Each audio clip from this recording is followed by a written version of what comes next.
Bonjour, ce mois-ci nous allons parler du virage avec ornière ou sans ornière, mais surtout serré.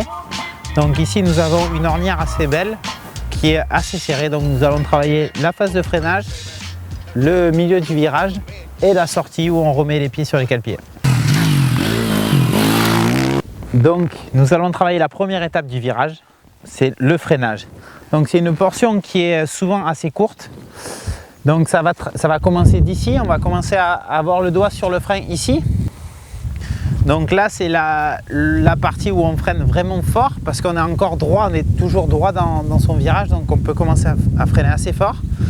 Et à partir d'ici on s'assoit et on garde quand même le doigt sur le frein, on lâche le frein arrière et on garde son frein avant. Il faut garder le doigt dessus, pas freiner mais garder une pression sur la roue qu'elle reste bien plaquée dans l'ornière. À partir d'ici on va s'asseoir et tendre sa jambe pour garder une sécurité.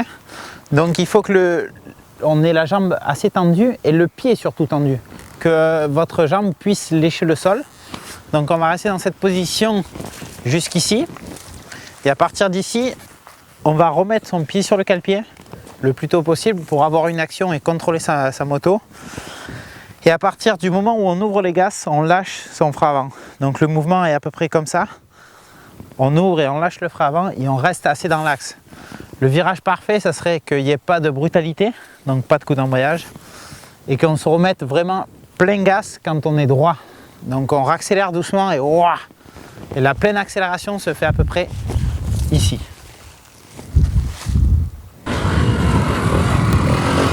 Donc, hop, le gros freinage, on freine fort, on garde son frein avant et là on accélère.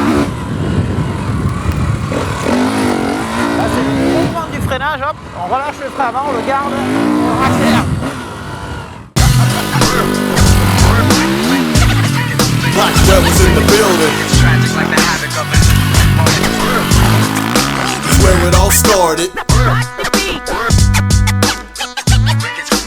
Bon voilà, maintenant nous allons parler du virage à plat sans ornière. Nous allons commencer par la phase de freinage aussi.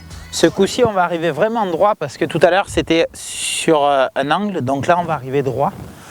Jusqu'ici, ce coup-ci on va garder le pied sur le frein un peu plus tard pour garder la moto bien plaquée au sol, pour pas que l'arrière nous déleste. Jusque là, on reste le plus possible les deux pieds sur les cale-pieds, on sort sa jambe ici pour un moment plus court que tout à l'heure et on se remet là. À partir de là, on va resserrer un petit peu le virage sur la sortie, on remet le pied sur le cale-pied tout en forçant pour avoir la plus de traction possible et en essayant d'aller le plus droit possible. Allez, on sort du virage, on met la vitesse, on rétrograde, tac, on se place, on remet le pied sur le cale-pied, on accélère. To the rap game, only the game that respect made me flex black whales the name. Other cats doing the same. I stepped in another direction. Songs about women's affection, rejection.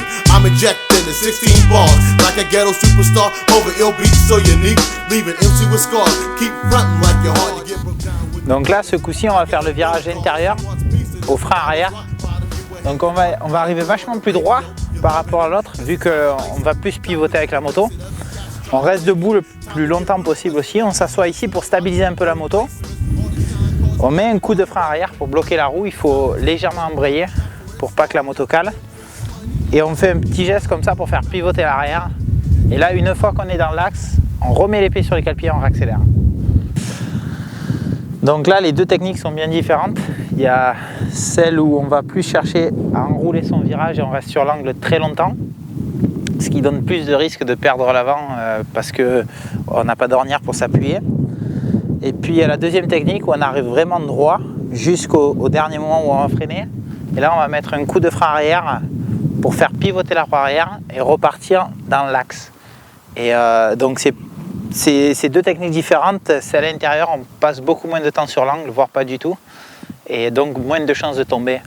Après c'est à toi de voir quelle technique choisir. Et quel feeling tu as avec l'une des deux. Donc là je vais vous montrer les deux différences entre l'extérieur du virage et puis l'intérieur.